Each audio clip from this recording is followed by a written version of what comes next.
Hello, my name is Janet von Schmeling, and I am here with my brother, Hermann von Schmeling, and we are so excited to welcome you to Victory TV. Yeah, this is exciting. Obviously, it was hard to sleep last night. I was really excited about this, and and being able to talk about Victory, which we've been a part of our whole life since day one. I think I was part of Victory before it even started, really, just with the vision of having our dad, come to the United States. His dream was to be here, and our powerful and amazing mother we have, and just a lot to talk about. I'm excited. Like I said, I don't really have the right words, but that's the whole part of this whole thing too. It's not gonna go perfect. We're not gonna have the perfect words, but it's gonna be authentic. It's gonna be real. So I think that they say there's not an image to maintain when it's authenticity. So I'm excited to just be open and be free and talk about what I love. And Victory is a huge part of that. So I love that, and I think that I'm really excited because just being able to spend time with you and talk about our family and also more than that, like other interests other than martial arts, which martial arts is very much our world. And what's so cool about martial arts, it all comes back to that, doesn't it? Like, because that's where that's our home in so many ways, our emotional home, our we're fighters, and when things are, ups and downs happen, but the victory within us holds us accountable, because we know that we have to, help others achieve their greatest success. And I think a lot of times, as much as we hold them accountable, they hold us accountable. So it all goes back to just gratitude for me with martial arts. Now, I am enjoying the other sides of, being able to be a dad and have two kids that are my pride and joy. And you're just such a beautiful mother, and just being able to, my sister looks amazing though, doesn't she? She has these Princess Jasmine vibes right now, which I love, because she's always been a princess since day one. And and there's so much to talk about when it comes to you and You're I. so sweet. Obviously, just being a few years apart, I always tell people my sister was my first love, because 7 years apart, she was born, and she changed the whole world, because it was just me, right? So we'll talk a little bit about that as well. Might be some. I can't cry yet. I know. We got to build up to it, but it feels good. It feels good to be here. It feels right. And absolutely. I'm ready. I'm ready for the new era. That's what it feels like, and it's so exciting because you mentioned our kids, and earlier I was telling them if we start talking about our kids, the whole episode will be about that, which we can do that too, because every day we learn something more and more about parenting. Like this morning, I was cleaning up the bathtub from an accident that happened with one of the kids, and we're in the group chat talking about it. It's just so funny that we're there in that chapter in our lives, and so it's so cool to now talk about us being kids again. It's like, we are. It is new era. It really is, because we have different stages of life, and as kids, you always dream like what kind of father, what kind of dad I'm going to be, and now we're here, and I have a 7-year-old and a 3-year-old, and you have a 3-year-old, and it's just like, man, being able to experience all this stuff through them. Now they're getting started in the martial arts as well, like we did. So circle of life, I might mention Lion King and a few Disney movies here and there. We might be a Disney family. We might be, yeah. And if that's for you, cool. Some of the voices might come out too. I don't know if don't get me started with that, because Minnie and Mickey are my favorite. Yeah, Mickey, I had to do some work to get to the high pitch Mickey. I think I should share that story. Yeah. So as when they're kids, they hear Mickey Mouse Clubhouse, and they get they calm down, and they get excited. So there was a point where Valentina was just being a little fussy, and I was like, what if I sound like Mickey? Maybe she'll calm down. So I researched it on YouTube. I said how to sound like Mickey. I promise you. It was a 4-minute, 17-second tutorial, and it's how to sound like Mickey. And so it's the voice of Mickey. I'm sure you know. Yeah. And so I practiced it and practiced it. Drills. I really did, because and it's worth it when it comes to your kids, right? True story. So then I did it, and I was like, oh boy, that whole. And it worked, she looked at me like so confused. I mean, she was so young. So, and then she stopped crying. And I was like, that's my first proud dad moment right there. So There's the Mickey story. And then from there, YouTube University is the best. Anyway. Yeah, it really is. You learn a lot, right? That and Google. Yeah. But yeah, we will talk about our kids, I have a feeling. Yeah. So yeah, we definitely could go on forever. Because I mean, every day it's something new. Yeah. And but it really does make me think about when we were growing up and the way our schedule was, like balancing everything. And and I always think about eating cereal. Oh my God! When I'm with you, so many stories, so many. But we let's go all the way back, because my beginning of my story is already in the United States and yours isn't, and I think that that's super interesting. And maybe you could tell us more about that, because I probably don't know everything about that. Yeah. So I remember I was born in Paraguay, in Asunción. That's where both my parents are from, of course. So I moved to the country in 1989, which I was 2 years old. So don't have much, I don't remember much of that, but I do know that we moved to Jacksonville, Florida. We lived there for 3 or 4 years, worked under the great Grandmaster Clark, who's a father figure to my father, a grandfather figure to us, and an amazing man. And we worked, we were in Jacksonville, moved 1993. Our father tells the story all the time. We were in a Chinese restaurant, visiting Orlando, and this was the first time he was ever announcing that we were going to move to Orlando. And believe it or not, I was sad because I was only 5, right? But I was sad because I'm like, oh, my friends are in Jacksonville, but I didn't know that we were going to start something, And I remember just looking at him and saying, Dad, does this mean you're going to be the boss? He's like, of course. And I was like, well, can I be boss number 2? And so I don't think much has changed since then with that mentality. But, I'm blessed to be where I'm at. And the fact that we moved to Orlando was one of the greatest things. And that's when he started Victory. It was Mom, Dad, and me, So 1993, first doors opened March 8th, 93. So, ever since then, it's been such a journey, I think we were trying to figure it out the first 30 years, and I think we've got some things that were, the next 30 years is gonna be so exciting, with so much, so much going on, but I'm blessed to be a part of it. At the end of the day, I come back to gratitude, and that's what's most important. It makes me feel good. It absolutely, because I know that I started young with something that I'm passionate about, and I plan to do this for the rest of my life. Plan to do many things, for the rest of my life that is gonna, make a lasting impact. And we go through stages, and I think this stage is really making my mark and contributing and leaving my legacy, and also being the best dad I can be. I was thinking of name stuff, when it comes to Victory TV or, Hermanation, that's my personal, but also, Master Dad vibes or something, something where it's kind of has the martial arts in there, has the dad in me, but then also has the energy and the vibes. Cause I think that's swag. Yeah. Cause that's our superpower. Mm-hmm. Our superpower is like that energy that you bring and the way you make people feel. And nobody can duplicate that, often imitated, never duplicated, It's and growing up watching guys, like I said, like The Rock.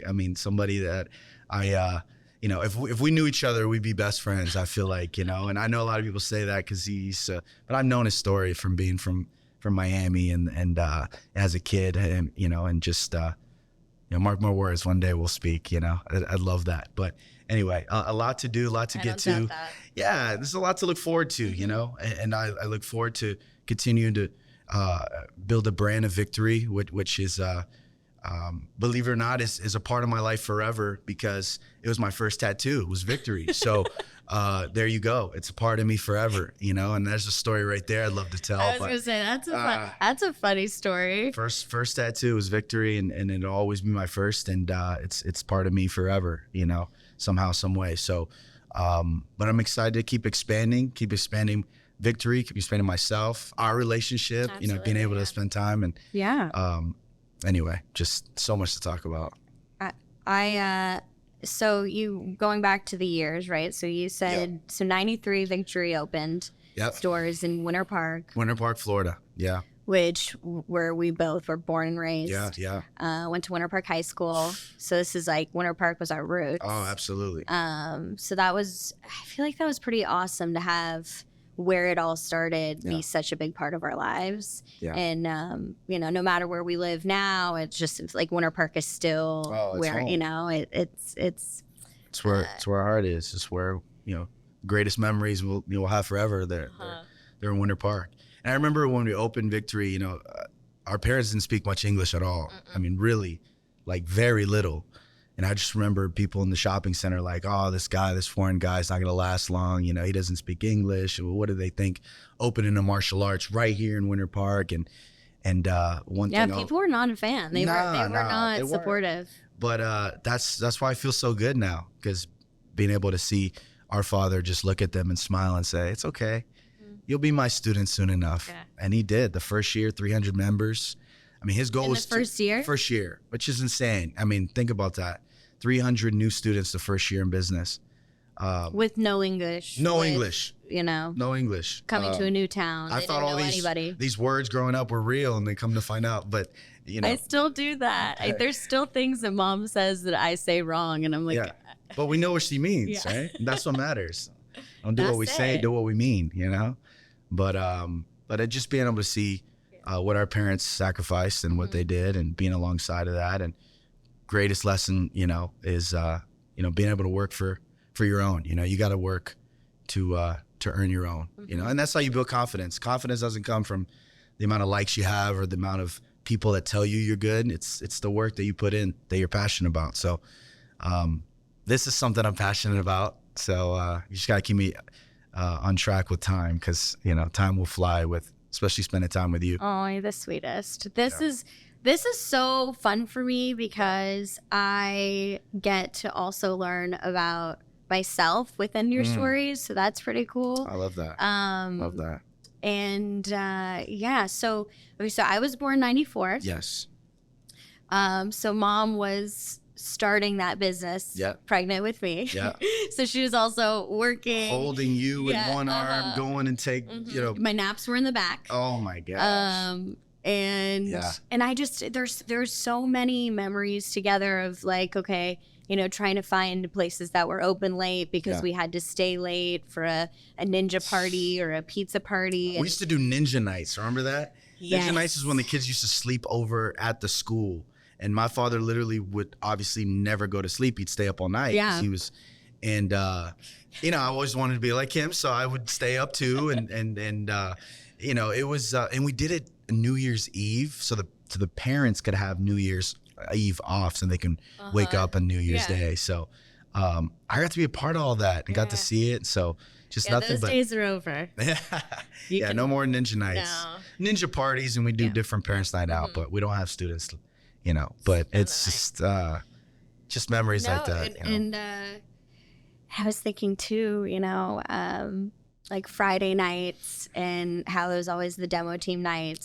What that is, you know, where you have your perform. Can you explain that a little bit? Because it was such a big part of what we were doing. We were so into it, but we also would rush home to like make sure that we caught like the rest of Nickelodeon. You know what I mean? Yeah. What was it? Kenan and Kel. Kenan and Kel. All that. Yeah, for sure. And Papa John's pizza, thin crust, cut up. I mean, those are some of the coolest Fridays, because we'd be at the school training and working on stuff, and then, but we were excited to get home and spend time. You know, but that was a big part of my life, was the demo team, and there's a lot of people to shout out for that. But obviously you know, Mike Chat, creator of XMA, he was one of them. But just being able to express myself through martial arts, you know, I feel like that was what demo team was for me. You know, I wasn't considered the guy that was doing the backflips or you know, I had a couple moves. I had like 3 moves, but I made them look really good. And that was, you know, Bruce Lee talks about that. I don't fear the man with 1,000 moves. I fear the man that practices one move 10,000 times. I did 10,000 illusion twists, 540s. Yeah, right? Yeah. So anyway, and then I did the capoeira kick, which is the L kick, you know, and the air. Anyway. But you had some dance moves that nobody had. You know, that's what I wanted to bring, because, you know, nobody was doing that. No. everyone was, and then it became and everyone was using the same music. You were the only one who's like, let me take what's on the radio, let me take some oldies that you recognize, and give you a choreography that I just think, you know, what didn't exist. You know this until you brought it to the game. Sure. I didn't invent the game, but I definitely made it, you know, elevated it for sure. Yeah. I felt like I did. I know humbly I did, you know, maybe we can say that because we haven't even talked about your credentials yet. So we could tell it's the people. It's hard for me to talk about it, I know. but you were the first. I was the first. So that I felt good. I'll have that, the first world champion in XMA, without throwing a single backflip. You know, I took a lot of pride on my presentation and how I deliver. Listen, there was guys better than me. I knew that, but in my head, I was like, nobody can bring this energy. Nobody's going to bring this passion. I felt confident in that. Not that everybody doesn't have that same opportunity, but I believed in myself. When the lights go on, like I'm ready. I'm ready to perform. I'm ready to go. And I got lucky and I won, you know. But we always say the harder you work, the luckier you get. Mm-hmm. I worked hard on a lot of the choreography and the music because that was my way of expressing. Growing up, you know, being very visual, watching Michael Jackson, watching The Rock, watching, you know, people that, you know, shook the world. And I feel like martial arts was my way of doing that through Demo Team. And so we would hear a song and you were part of it. Mm-hmm. You were part of so many teams. My sister was the most graceful, you were intense too. I remember your facial expressions. I mean, you had this gracefulness, but you were so fierce. And so that's exactly what Demo Team is. Yeah. You know, you can't just be all, you know, you've got to have that. And again, it just allowed me to just bring out my personality, bring our personalities out through XMA or through Demo Team. I mean, it's man. so that part's the fun. Yeah, that's the fun part. So creative. It really is song and dance. Yeah. You know, you have to match the music up to the moves, to the. And there's a lot goes behind it for sure. We're talking solo, but then when you have to do it with, you know, in sync with 9 people, 16 people. I mean, it kept getting bigger. I was gonna say there was one point. How many? You had a team of like 1 and 32. Then 2, and then we had one like 30, 40. Yeah. And then I remember the year that Michael Jackson died, we did a tribute. We did all the songs to his, and that was probably one of the coolest. I mean, again, Orlando Magic halftime shows. You know, being able to fly across the country, you know, go different places and perform with a huge team that you have to stay synchronized, and there's a lot of discipline, and I had different generations of teams.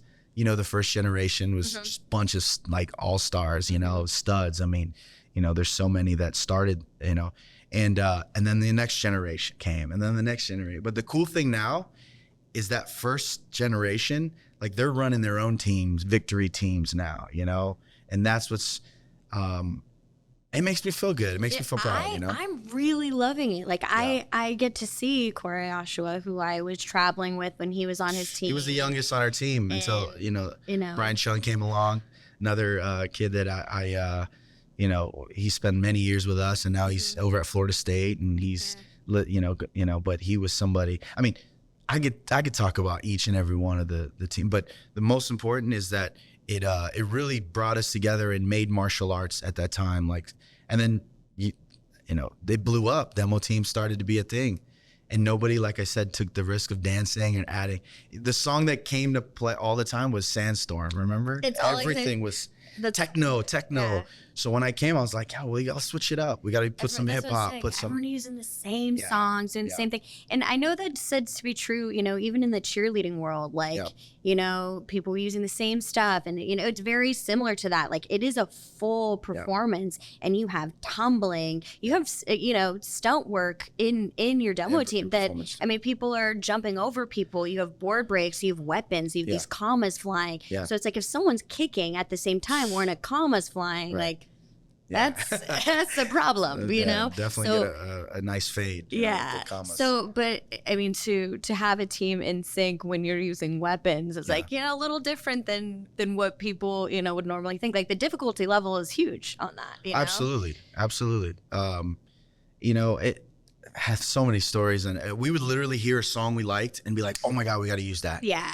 And then it started becoming like we wanted to challenge ourselves as, all right, how can we use songs that you normally would never think would be in a demo?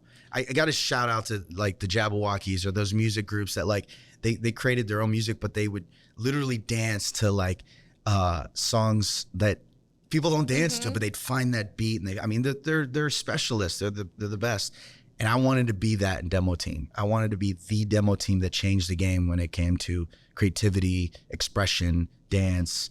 We definitely pushed the envelope, you know. A great example of that is you did a whole like Christmas performance. Oh yeah. You know, so it's like all the Christmas music. It's like people don't think like, oh, let me do a martial arts performance to Christmas, you know? And, well, you gotta do the performance during Christmas time. Yeah. You know, it's like you can't watch Home Alone, and you know, when it's not the winter season, right? So it's but I do. But such a great movie. But I think what we would like to, people saw this, and I feel proud of it. We're ahead of the trend. Yeah. You know, when it came out, like when Gangnam Style came out, we did a whole thing to that. When Harlem Shake came out, we did, you know, so we'd like to, but we were ahead of it. We didn't want to be too late of it either. You know, so when something was coming out that were at that time wasn't viral yet, because we didn't have that terminology yet, but so-and-so viral, we'd do a quick choreography and You took your team to America's Got Talent. We did, yeah. And that was the biggest team, and that was the third generation team. So we had all ages. So that was the biggest team we ever brought. I thought we looked really good. You know, I'm very critical, and I was like, we got it. But that one was like, man, I thought we killed it. You know what I mean? But anyway, it was a great experience. And again, you never know what roads will lead you wherever, as long as you continue to do what you're passionate about. And you know this, with me being demo team, I was passionate about that. Yeah. I loved it.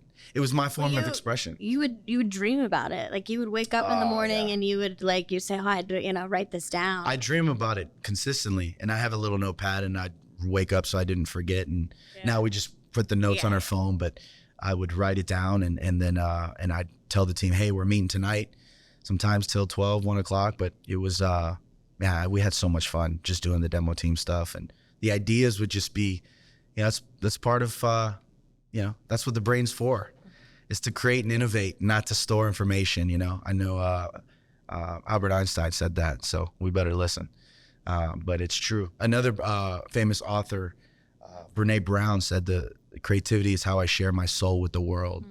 So that was my way of sharing, the expression part of, who I am, huge part of who I am. That's my best part of who I am. That and being a dad, I think. I was the same. Yeah. Well, it just ties the music, because that's another part of, you're so knowledgeable, and the only reason I know where certain rappers are from, or what the beef was happening at the time. I know too much of that. Swiss Beats and Timbaland and Justin Timberlake, whatever was happening, back in the day. Swiss Beats and Timbaland had I just learned something new. What? You didn't teach you that? I know where they're from though. Yeah. You tell me an artist, I'll tell you where they're from. That's a fun game. Yeah, we'll eventually do that.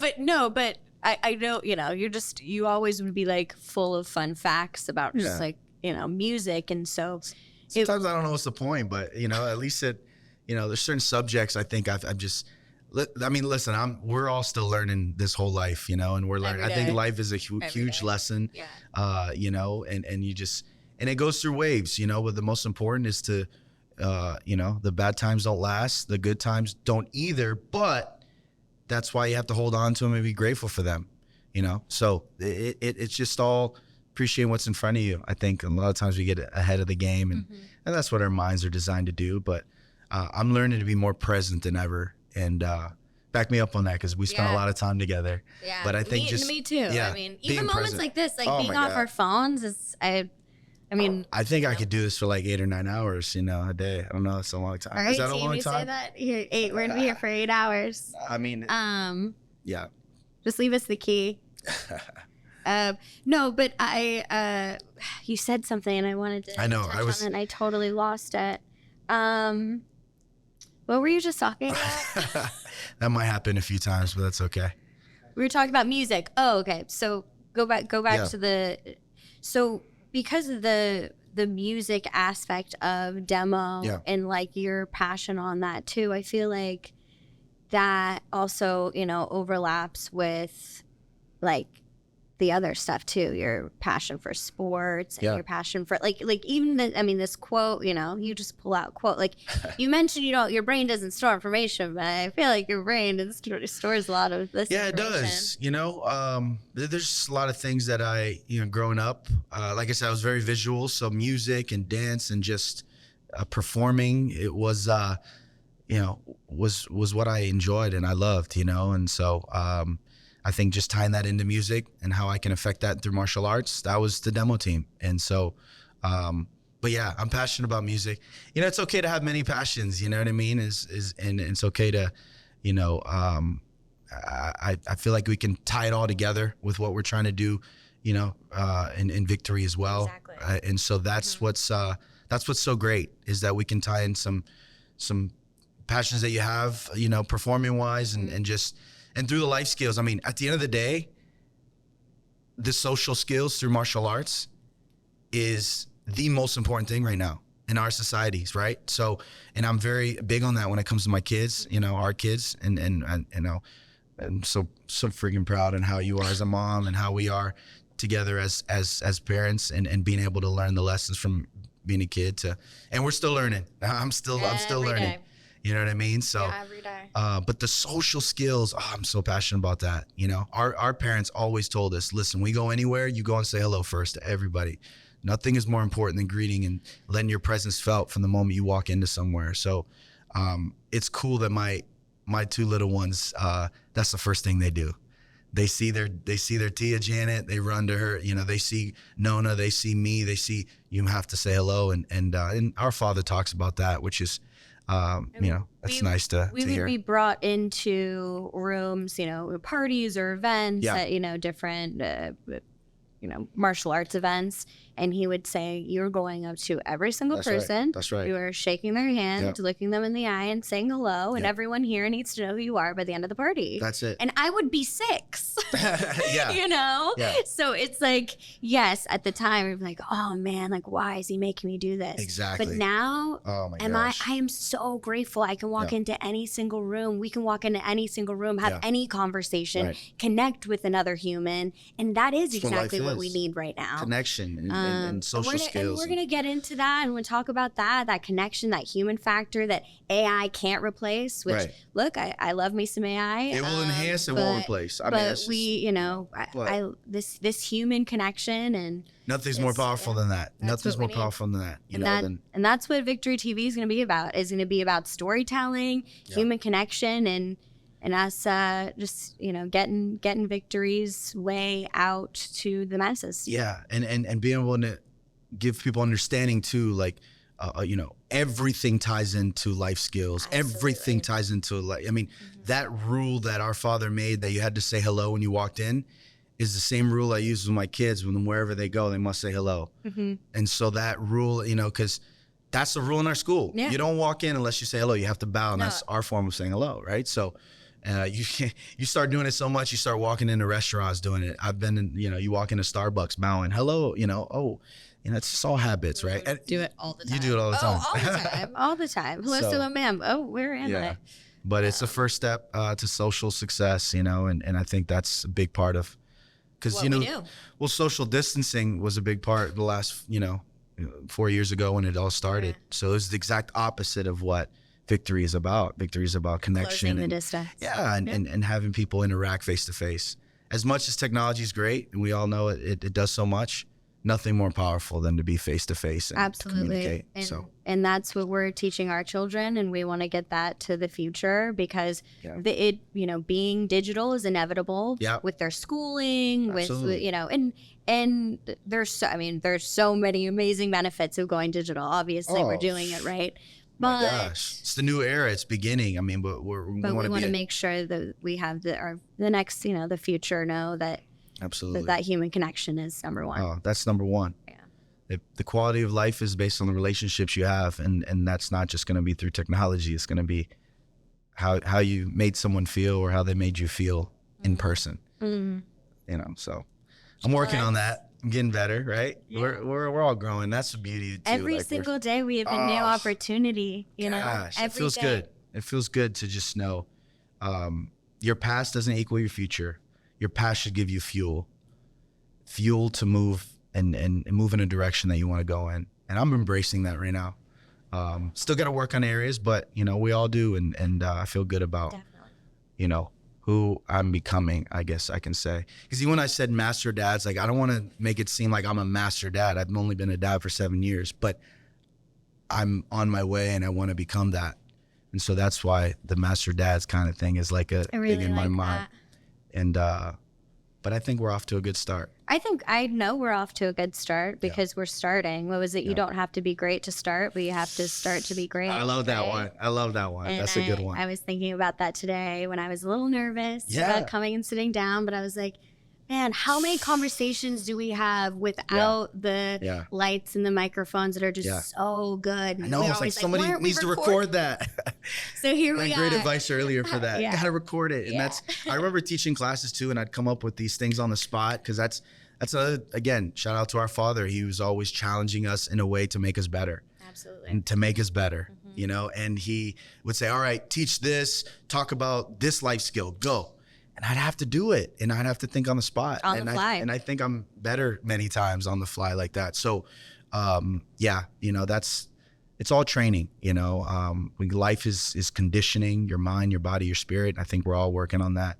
But I will say, to close it, I heard a quote, not know who it's from. I always want to give credit. Number one, I do not create these quotes. I listen to smart people, and I like to,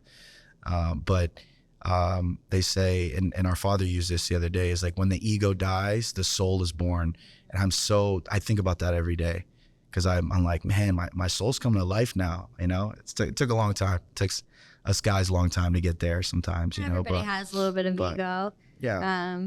But it's that vulnerability. It's the second that you're able to be completely you. Vulnerability is strength. So that's always my mindset, is like, you know, it's hard. It's difficult. Oh, for sure. But once you get there, it's very powerful. And I think that people are going to see that in this, and I'm really excited. That's the part I'm excited. That part of the both of us. As long as I get to be next to you and do this, because this is going to be everything I've always wanted. So now it's here, and we're ready. We're ready for the next. We just finished episode 1. Woo! Let's go. I might say that a lot too. Just giving us a little forewarning. Love you, Janet. Love you.